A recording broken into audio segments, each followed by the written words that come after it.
One of the fastest parts of the circuit, sweeping right, left and down towards the old hairpin, stamping down through the gearbox into second, maybe third, 90 miles an hour up towards McLean's. Coppice is the final right-hander before the fastest part of the circuit. On these 750s, they could well be at 160 miles an hour to the S's. Bottom gear for the hairpin, and then Goddard's brings them back on to complete the lap. So the 2.5 mile circuit, the full Grand Prix circuit, a good crowd here. Supercup has attracted a host of spectators and a lot of interest because Haslam has got that Norton on the front row. But the pole position man, Rob McElnay, will be under enormous pressure. We have 10 riders within 1 second of each other. Neil Mackenzie, riding number 77 on the Silkaleen Honda, was away on World Superbike duty and missed round 1, but there he is in second slot. Terry Reimer also looking to repeat last year's win. John Reynolds and Ron Haslam on the Norton has really captured the imagination of the British crowds, as well as the Norton effort, of course. It was rumoured that Ron might be out on the brand new 1991 bike, but he is in fact competing on last year's model, the tried and tested and thoroughly pedigree Norton. Very, very rapid. You saw just how quick it was at Snetterton. John Reynolds, the 750cc Kawasaki, in fine form. Reynolds has hit such brilliant form of late that he really is a contender for World Superbike duty. Fourth fastest then, John Reynolds. Terry Reimer in the middle has not had the best of World Superbike starts, but after 2 rounds he's lying 4th in the championship. So Terry was virtually untouchable in last year's Supercup series. Be interesting to see if he can steal a march over his teammate who's sitting in pole position. Neil Mackenzie, 4th in the 1990 World Championship. So now, I can't use the word relegated, but certainly is out of the Grand Prix ranks simply because there aren't enough bikes to fit the riders. So Neil Mackenzie, Supercup and World Superbike. Rob McElnay in pole position, the 30-year-old Burley Humbersider looking to repeat his performance from Snetterton. There are 2 750cc legs in each round of Supercup, and maximum points, 20 for each win, so 40 points to go for today. McElnay will be looking to double his Snetterton tally.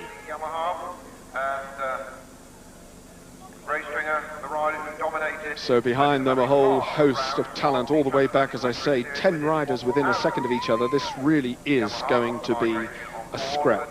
16 laps, 40 miles the distance. Roger Burnett, a former Grand Prix rider, riding a virtually unsponsored Honda this year. Roger Burnett carrying one of our on-bike cameras. Let's take a look at Donington Park from the hot seat with Jamie Whittam and Roger Burnett. Welcome to Donington Park. My name's Roger Burnett. Join me for a lap of this demanding circuit. Off the start line, into 5th gear, down 2 gears to 3rd for Redgate. This is the first corner, taken to approximately 80 miles an hour. Accelerating hard out of there towards Craner Curves. This is up to 5th gear, 120 miles an hour through here. We're catching James Whittam in front of us. Got to make an effort to keep to the left now to get the entry into the old hairpin, which is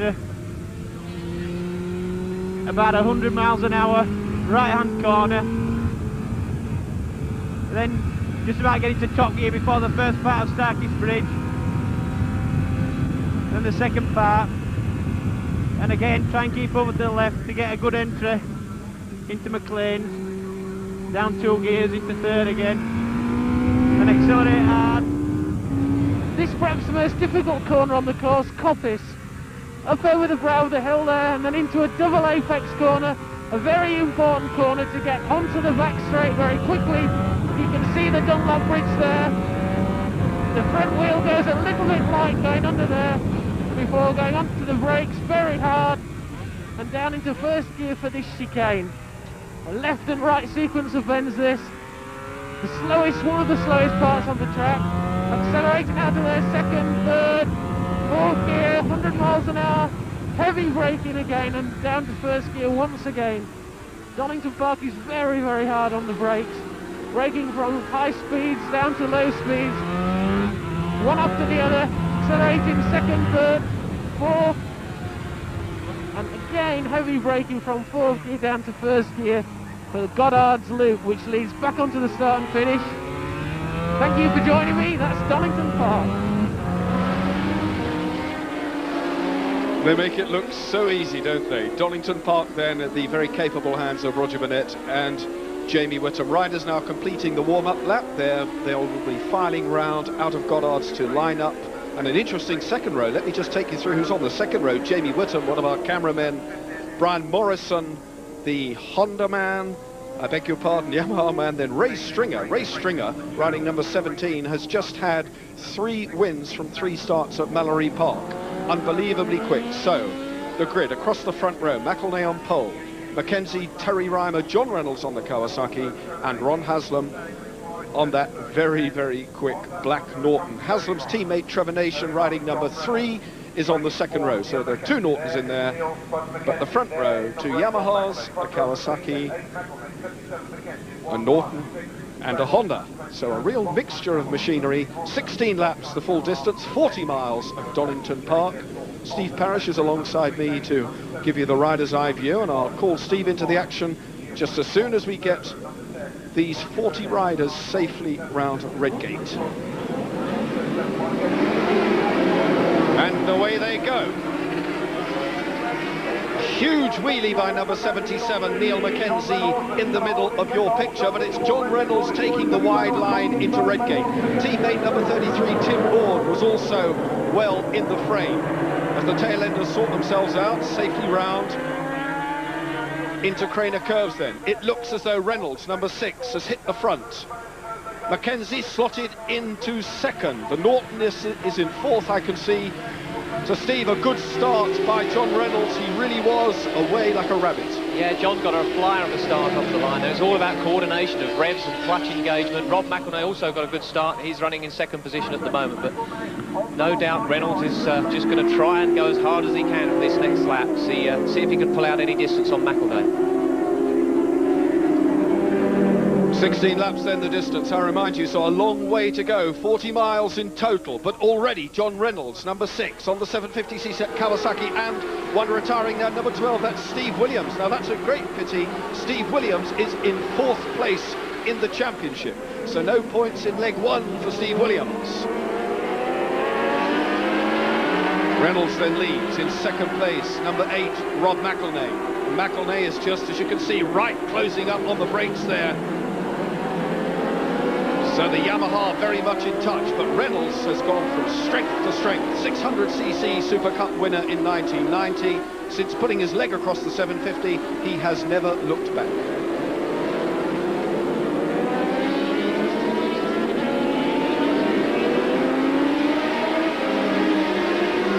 Reynolds, Reimer is still back in the action, but definitely teammate McElnay going hard in 2nd place. In 3rd place, it's Haslam. 4th place, it's Ray Stringer. Then it's Neil Mackenzie slipping back down the order.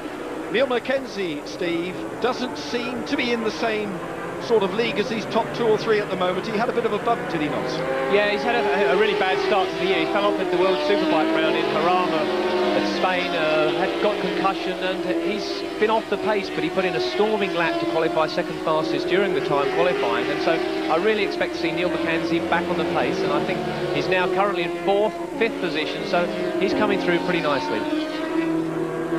Well, what a tonic for British national motorcycle racing when we have 4 different makes leading. We have Kawasaki, then we have Yamaha, then it's Norton, then it's the Honda of Neil Mackenzie, then it's another Yamaha of number 17, Ray Stringer, with that yellow helmet. Stringer has really burst on to form this year. Broke both his wrists last year at Mallory Park in a spectacular crash, but now he's really in the limelight and going well.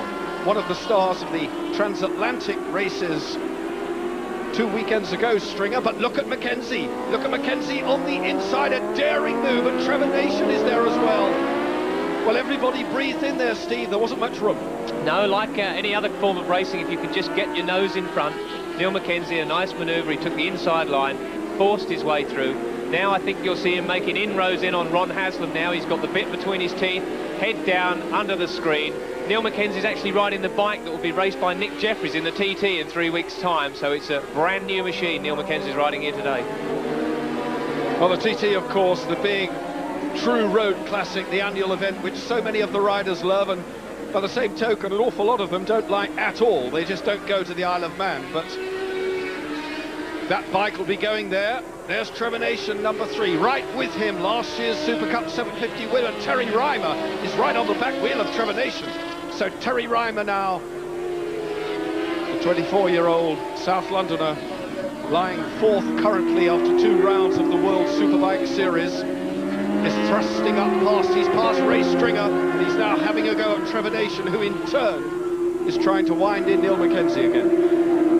Meanwhile, back at the front, they're really stretching out. John Reynolds, well, Colin Wright, the team green boss, must be absolutely delighted with the way this young man has ridden. Yeah, John has come on in leaps and bounds, and especially this season. He rode very, very safely, very sensibly last year, but the start of this season, he's been storming. Ron Haslam's gone through, or he made an effort to pass there, but yeah, John, going back to John Reynolds, he's made a terrific breakthrough this year, and he's really come of age, and certainly Rob McElnay is finding it hard work to get past him.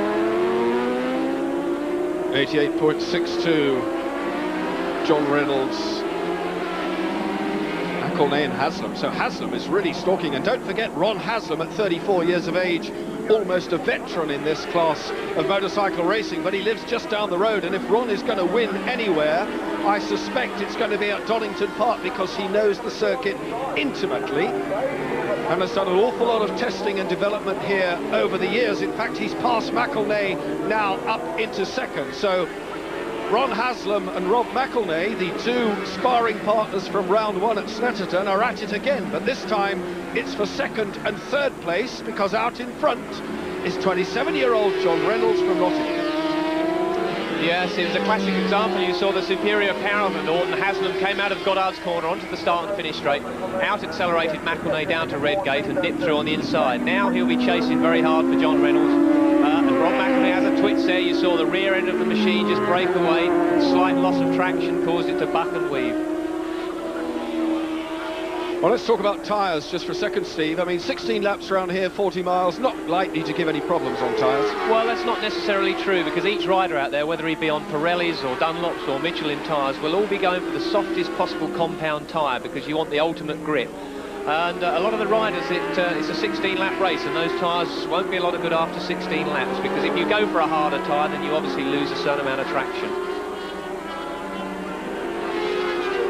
Well, Reynolds then has now got Ron Haslam right up his exhaust pipe, and Haslam a little puff of smoke from the exhaust pipe of the 1990 Norton, the old design. They've got a super new lightweight bike ready for the TT. It could easily have been out today. It's been practicing, but they've opted to use the old model. Haslam knows it well. He's really grown up with the bike this year, and just look at that, he's on the inside of John Reynolds. Reynolds knows he's coming under pressure from a supreme artist, and Haslam has gone through into the lead.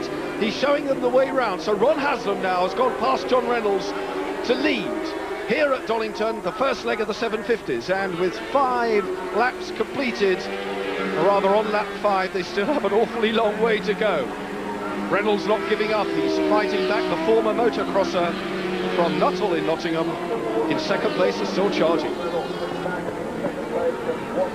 The lap times at the moment are still pretty well off the lap record pace. We're lapping in a 1:38. The fastest lap's gone to Neil Mackenzie, in actual fact, who's coming through the pack. But we need to lose at least another second to get down to lap record times. Conditions here are perfect today. Oh, and you saw then John Reynolds had a bit of a twitch. The rear tyres slid on the machine. Interesting on the subject of lap times, because the record here for this class is held by the former 750 Super Cup champion Steve Spray, who on a very similar Norton to the one you are watching now went round in 1 minute 37.87, and that was in October '89. Well, Ron Haslam is about a second and a half off that lap record 2 years later, so it's quite interesting. The conditions I would have thought were ideal for record breaking here today. Steve, what does that say to us? Is the bike simply not as quick, or is Haslam not riding it as quickly as Steve Spray? How can that be?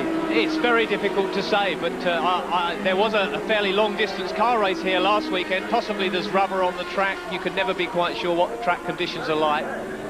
But it looks very much like that Neil Mackenzie's gone through into third position. Haslam then storming out in front, and he's dropping John Reynolds away now. This is very much proving to be a Haslam benefit so far. He came through from third place. Down in 10th place, it's James Whitham on the Mick Grant Suzuki. Whitham then heeling it over. Steve, this is pretty hectic stuff. What's James thinking about right now? Well, he's probably thinking, where has everyone gone, looking at this camera shot, because there's no rider at all in front of him here at this point. But he's really just trying to keep up his concentration. The man that is in front of him is Brian Morrison on the other Yamaha, on the Drambuie Yamaha.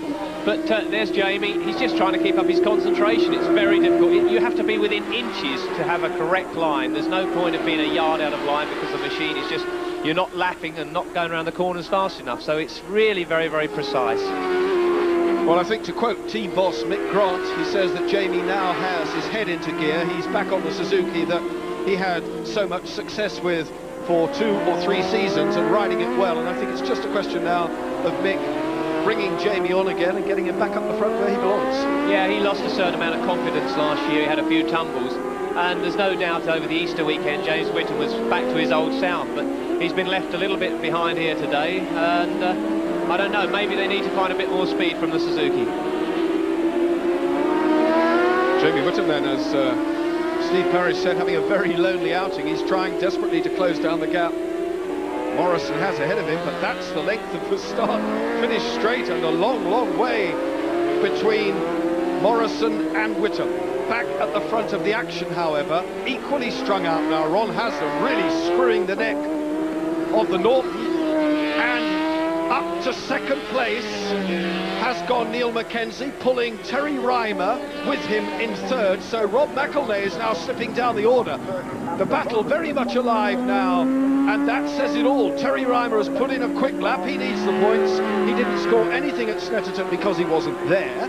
So he needs to do an awful lot today if he's going to hang on to that coveted #1 plate, which signifies his finishing position at the end of last year. So you're watching the current Super Cup champion side by side with the Team Silkaleen Honda rider and ex-Grand Prix star, 4th in the world 1990, Neil Mackenzie.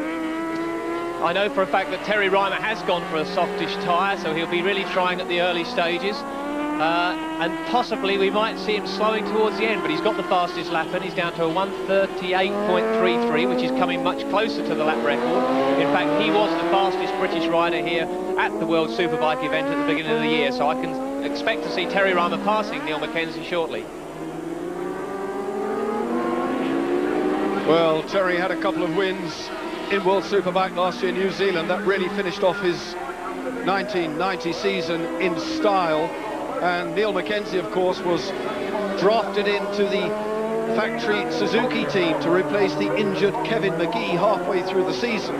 And quite frankly, really rode a fantastic season, acquitted himself well. He stayed on the bike, he finished the races, he picked up points, resulting in that 4th place in the world.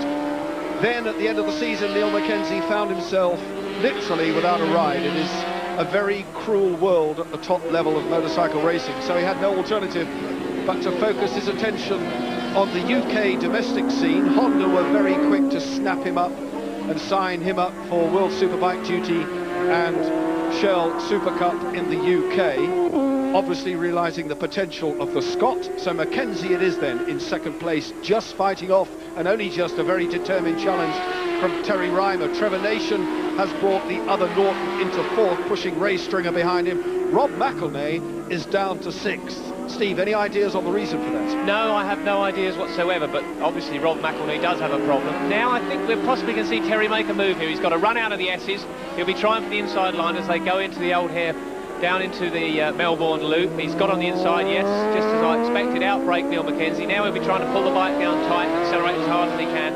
He's got through. I think we're going to see Terry Reimer make a break for Neil Mackenzie and make inroads onto Ron Haslam. Well, a little glance over the shoulder then of the now third-placed Neil Mackenzie, just to say, well, one's come past me, now where the dickens are the rest of them? And the rest of them are now streaming out of Goddard's onto the start-finish straight. Second place then, number 1. Third place, number 77, Neil Mackenzie on the factory Honda.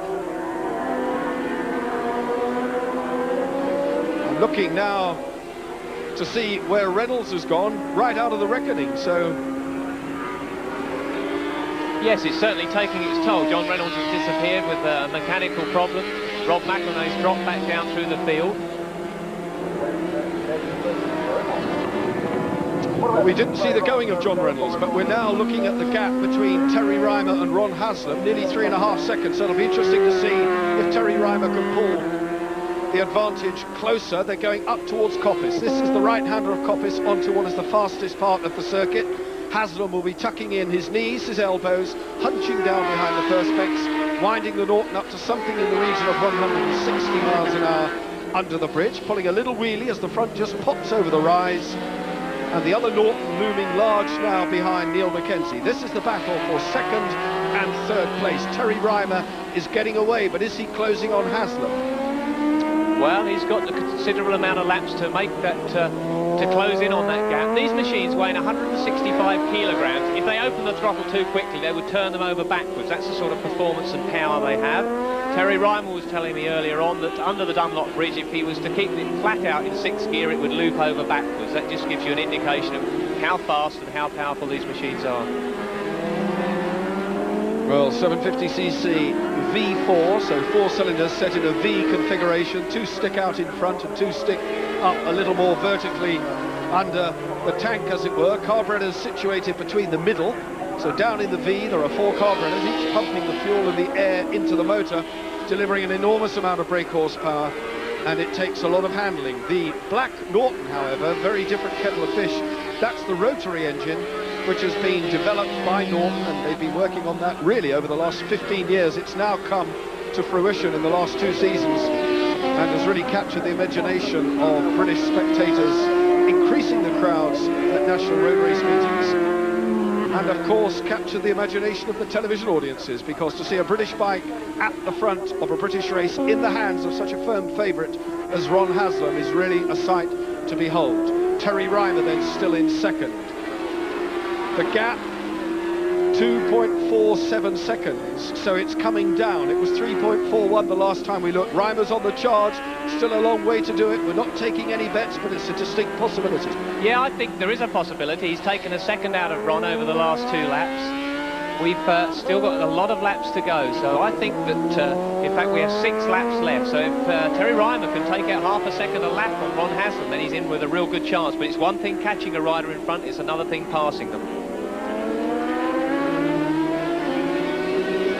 Just 24 years of age, Terry Reimer. 10 years his senior is this man, number 20, Ron Haslam from Langley Mill, Notts, just up the road, in fact, from the Donington circuit. Formula One world champion in 1979. His career has spanned a great number of years at the top level, and one of the very best technical riders with the ability to diagnose faults with the machinery, set it up.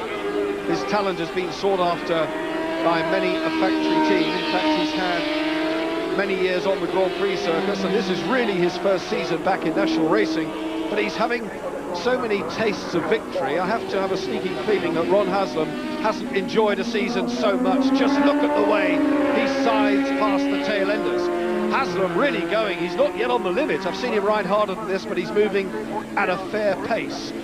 2.03 seconds then the gap, so Terry Reimer still winding him in. Look at Ray Stringer up to 4th, has gone past Trevor Nation. Rob McElnay still holding good in 6th, but that will only get him 10 points this time round. Ron Haslam got held up a little bit before this with a back marker that enabled Terry Reimer to close that gap a fraction more. Now the gap is only 2 seconds, so he's gradually pulling him in. It's going to be extremely close at the finish. Reimer then just peering after the disappearing Haslam, but that's how close. Look, there's nothing in it now. Up to Goddard's. Neil Mackenzie is still very much in touch. It could well be that Mackenzie has saved something for the last 25% of the race. He's right there with Terry Reimer still, and it's Haslam. Norton leads Yamaha, leads Honda. In fact, Mackenzie has taken a bit out of Terry Reimer that lap. He's closed down, he's right on the back now of the Loctite Yamaha man. Mackenzie's got the talent, he's got the determination, he's certainly got the machinery, so we could really have a nail-biting finish between these three. Yes, Ron Haslam will be getting pit signals as he passes the pit area from his team chief, Barry Simmons. And a less experienced rider could possibly be panicked by this factor because he'll be seeing his advantage coming down lap by lap. But Ron Haslam has a very cool head on his shoulders. He knows this circuit better than anyone else. He'll be sticking at the pace he can ride at, but he'll be hoping very, very much that he doesn't get the same happen to him that happened at Snetterton by Rob McElnay. Still fighting down in 8th place. Jamie Whittam still going hard, but he's not making any inroads on the man ahead of him, McElnay. Ian Simpson is down in 9th. Morrison has moved up to 6th place, so Brian Morrison, the canny Scot, is going well. He is now in 6th. He's passed McElnay, and he is only 3 seconds now behind Trevor Nation. So 1.7 seconds the gap between the race leader and the second place man, Terry Reimer. And right there behind Reimer, just half a second again, is Neil Mackenzie. So the two of them now are catching race leader Ron Haslam. Mackenzie is coming right up behind Reimer. Into Goddard's goes Haslam. The start-finish line in sight again, so over they go. 4 more laps to do. So it can all happen here. Mackenzie, well, you know him much, much better than I do, Steve. Is this the sort of race Neil Mackenzie would have planned, or would have liked to have gone from the front? I don't think he'll have planned a great deal, but he's now just put in the fastest lap of 1:37.92, so the times are coming down and down. I believe that Terry Reimer's possibly going to have tyre problems. As I said earlier, at the end of the race, he went for a soft compound tyre. Neil Mackenzie is on a different tyre. Whether or not he's going to run stronger at the end of the race remains to be seen. But Mackenzie does look the strongest and the fastest man on the circuit at this moment. Well, I remember 2 years ago here at the British Grand Prix when Neil Mackenzie stole the lead at the end of the start-finish straight going into Redgate, and 65,000 people as one got to their feet and applauded the efforts of the Scot. And he is a very popular rider indeed. The crowd, as they did then, are very excited today about what's going on here with Haslam, Reimer and Neil Mackenzie. And just look at Mackenzie now. Reimer seems to be slipping back just a fraction from race leader Ron Haslam.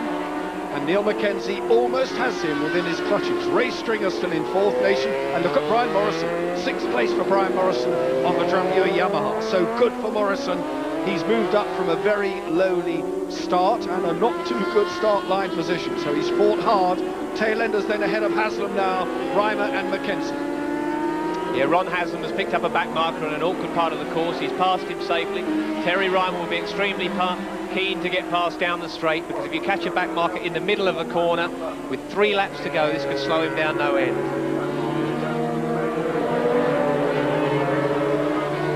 A very checkered career for Neil Mackenzie over the years. Was brilliant on the 250 in the mid-80s. He rode Armstrong in those days, which was essentially a British bike powered by the Rotax engine, and he has really progressed from that onto the bigger stuff, culminating of course in his inclusion in factory teams in Grand Prix in 1989 and half of 1990. That was the high spot, I would imagine, of Neil Mackenzie's career, but at 29 years of age he still has an awful lot to offer. Haslam past another tail-ender. He doesn't seem to have any problems, Steve. He just whistles past them. Nobody knows Donington, I suspect, better than Ron. That's right, and he was very fortunate. You see now Terry is being held up. The rider, the back marker, looked over his shoulder. He looked the wrong side of him, but Ron Haslam was able to get through there. This has enabled Neil Mackenzie to get on the inside of Terry Reimer, and he's gone through. As they break into the S's, Neil Mackenzie takes 2nd spot from Terry Reimer, but Reimer gets the run out the corner. He'll be clean to get that 2nd position back as they go into the Melbourne Loop. Well, Neil Mackenzie rode his first race in 1981 at Knock Hill, and would you believe he won it? Well, he's got the bit between his teeth now. Obviously enormously talented. He can see Ron Haslam ahead of him. The pit signs will be saying, come on, Neil, this is the gap. It's only 1.21 seconds. The back wheel of the Honda skating all over the track under braking, but these two now are really pulling in Ron Haslam. Ron Haslam too will be getting his pit boards telling him that they're closing with a couple of laps to go. They're on their penultimate lap, and it's Mackenzie in second place then, ahead of Terry Reimer, number 1, last year's Superbike champion. The points, 20 will go to the winner of this race, 17 for second place, 15 for third, and then all the way down to 1 point for 15th place. And there is another 750 race on the programme, so there are 40 points up for grabs. Mackenzie is lined up for 17 points, not to mention the money. £500 for the win will go to Haslam if he pulls this one off. Ron Haslam is really chasing the points in this championship. He's due to compete in the whole Supercup series, whereas Neil Mackenzie and Terry Reimer aren't. So they obviously would love to win the race, but they're not so keen to build up their points. But Ron Haslam, he's looking pretty safe to me. He's not losing any ground whatsoever. As they come up to the start and finish on this lap, they will then start their last lap. Well, 20 points for this one would move Haslam on to 40. Rob McElnay started the day with 40, and he is currently sitting in 7th place, which will earn him 9 points, if my memory serves me well, yes. Which means that mathematically Haslam moves to a very small lead in the championship, but there's a long way to go, a lot of events to follow, and a lot of 750 races, and it's not all over yet. Haslam sprinting up towards the hill. Actually, it could do Rob McElnay a favour if Neil Mackenzie can pass Ron Haslam. It will take a few points away from him, which would keep McElnay in front. Well, there it is. 2.5 miles of Donington to go for Ron Haslam. Mackenzie has never been as close. In fact, nobody has been as close to Ron Haslam as Mackenzie is right now going into the last lap. Has the Honda Teamster got anything left? Mackenzie from Dunblane then is riding the wheel tracks of the 34-year-old Norton Manfred just down the road. It goes through on the inside. Mackenzie had it planned. Has Haslam got anything left? We shall see. They're over halfway now around the circuit. They're coming up towards McLean's from the old hairpin. The right-hander will follow. Then the sprint up towards Coppice. It could be on the top straight. That will be the only place the Norton has an answer. We shall see. Coppice is the next right-hander. Let's see if Haslam can do it on speed. That was an excellent pass by Neil Mackenzie. Absolutely superb. But now he'll be tucked under that screen because the Norton does have the speed advantage. He'll be closing here. Whether or not Haslam can get in on the brakes, this is where he's going to try, I feel. But no, Mackenzie's blocked the road. He's taken the part of road that Ron Haslam wants, flicked it through the S's. I now think we can safely put our money on Neil Mackenzie, but you can see Haslam out accelerating the Honda back up to Melbourne Loop. Well, we saw it at Snetterton and we've seen it again. Ron Haslam has had victory taken from under his very nose with a few yards to do, and it looks as though he's going to have to settle for second, but he's making an almighty effort on the inside of Goddard's. But no, Mackenzie sweeps round from, that was a last-minute dash by Ron Haslam. The checkered flag is out. Neil Mackenzie gets the win. Ron Haslam and Terry Reimer. What a scintillating finish to a very, very promising 750 race indeed. Neil Mackenzie then's got to be thrilled with that one. Look at the hand in the air. A super win for the Scot. Just wonder what's going through Ron Haslam's mind at the moment. He's saying, what do I have to do to win one of these wretched things? They seem to be able to bring something out of the bag at the last minute, but confirmation of the result then. Neil Mackenzie, a stunning win. Haslam, Terry Reimer, Ray Stringer, Trevor Nation on the other Norton was 5th, and Brian Morrison, a super ride, 6th place.